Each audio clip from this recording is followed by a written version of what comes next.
Okay. All right, we'll move on. Number 7, a broker who often sells stocks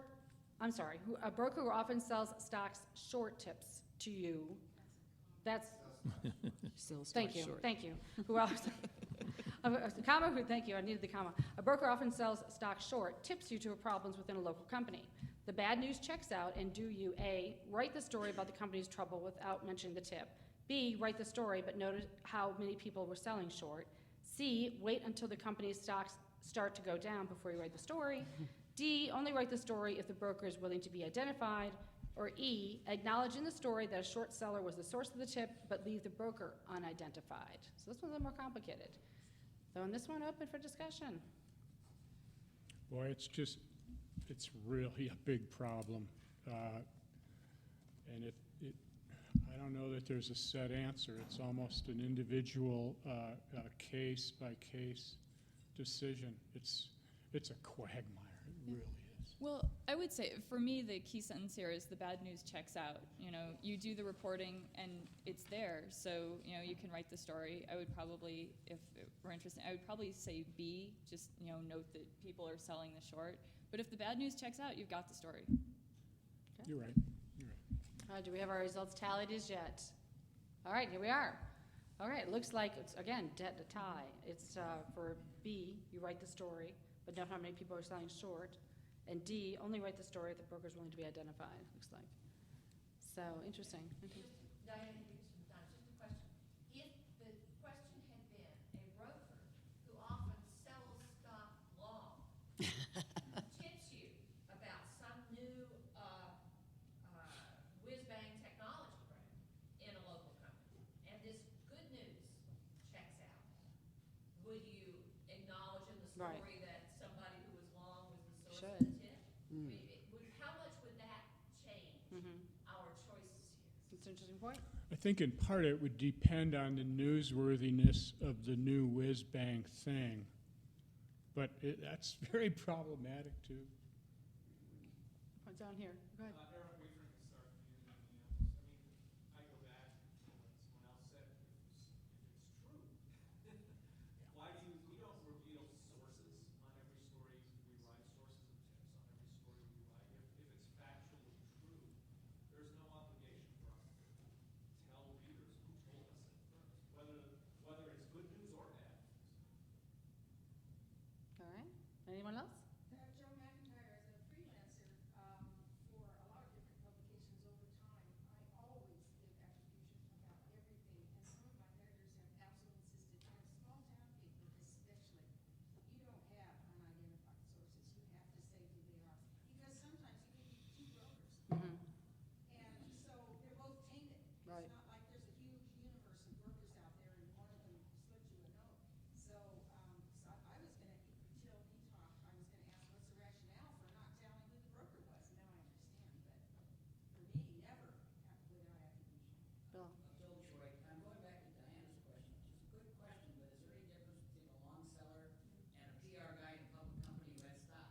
And therefore, there isn't, in my opinion. Therefore, it has to raise to a certain threshold to do this list. Yeah, Suzanne Gregg from the Wall Street Journal. That's what I was going to say as well. I think if there's enough people selling it short, it's a newsworthy item to mention it. Yeah. I think Interesting it point. depends on the threshold. Okay. I would go for B if it was enough people were betting the stock was going to fall. It's interesting, but yeah, they're tied both. You know, anyone? Gail? It's news with overstock. Right. Fairfax Financial. Gail? I think that, you know, Gail Mark, go and identify yourself. I'm sorry. Mark Jarvis from Chicago Tribune. The key, as other people have said, is that the story checks out.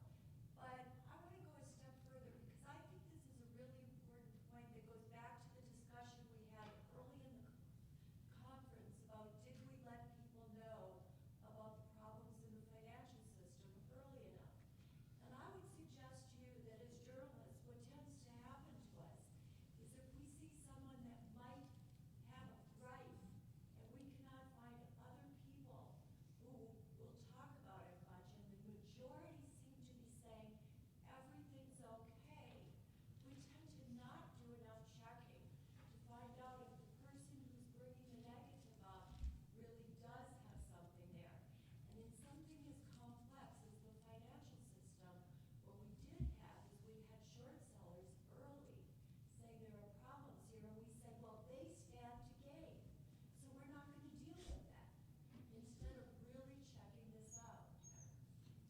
point? Alan Brown, I think Diana raised a very good point, but there's a difference, which is that good news is almost always prospective, and bad news is almost always already happened. So that if you had a research scientist, as once happened to me, who worked for Pfizer saying, we have this new drug, I have no clue whether Viagra is really going to work. Or it's going to get through the FDA test. It turns out that was tantamount to an insider stock tip. Mm-hmm. I did nothing about it. I didn't buy the stock. I didn't write about it because I wasn't a medical reporter. Had I done that, it would have been a tremendous boon to whoever read the story and said, hey, this sounds like a buy because the stock quintupled in 2 years. Yeah, interesting point. All right. Food for thought, not easy questions sometimes. All right, 8. A blogger on your beat is a big fan of your work. She frequently links to your articles and expresses admiration for your scoops. You email to thank her, and over the course of several weeks, learn that she has deep knowledge of the subject area and invaluable insights. Her blog is also followed by industry leaders. An opportunity arises to quote her in a story and link to her blog, which could drive considerable traffic to her site. Do you, A, quote another blogger so there's no chance someone could accuse you of rewarding a fan, B, quote someone who doesn't have a blog so the issue of driving traffic doesn't come up at all, C, quote her without linking to her site, or D, quote her and link to her site, someone's going to get traffic or recognition from the article and it might as well be her? Now, it's an interesting question. I think I would feel most comfortable with C, but then I would think, well, shouldn't I identify her as a blogger? And if I identify her as a blogger, am I not doing readers a disservice by not giving them the link to her blog, which would all make me feel very uncomfortable? Yeah, and I would say, if you learn that she has deep knowledge of the subject area and valuable insights, I mean, that for me, that's what you want in a source. And the fact that she would express admiration for my scoops shows good judgment already. Thank you. I have done all of these in dealing with this. Because I write for MSN, we have a fire hose of traffic. It's so much traffic, it can break sites, and it can make sites overnight. And so I have really struggled with this issue. And, you're right. If you quote her and don't link, what's that all about? So I've finally settled on D. I do disclose to my editor, this is how the relationship started, and this is what's going on. And I really have to weigh the issue. If she suddenly turns on me, how will I feel about her then? But that's what I've come to. Well, it looks like most of folks here have sided with that. D, you got 73% of the responses, and 23%. I feel so much better now. No, that's good. Go ahead, Janet.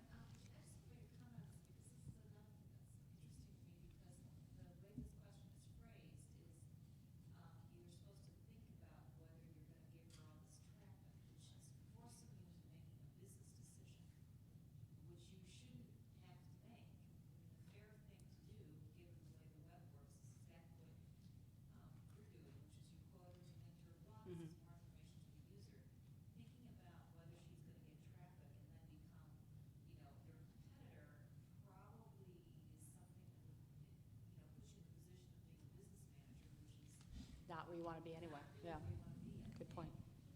Invite those who've just joined us, come on down if you want to grab a clicker and participate with the rest of us. Bill Troy, is there a difference though in linking if she's a for-profit type blogger? Aren't they all? Not there, yeah. They all make money. Yeah, I think. Yeah, I think the only thing I would say about the linking is I would do what you do with anything else. I mean, you would probably identify the person as being from something, and I'd mention the site. But if you don't put in a link for other people, I wouldn't put in a link for this. If you put in links a lot, put in the link to it.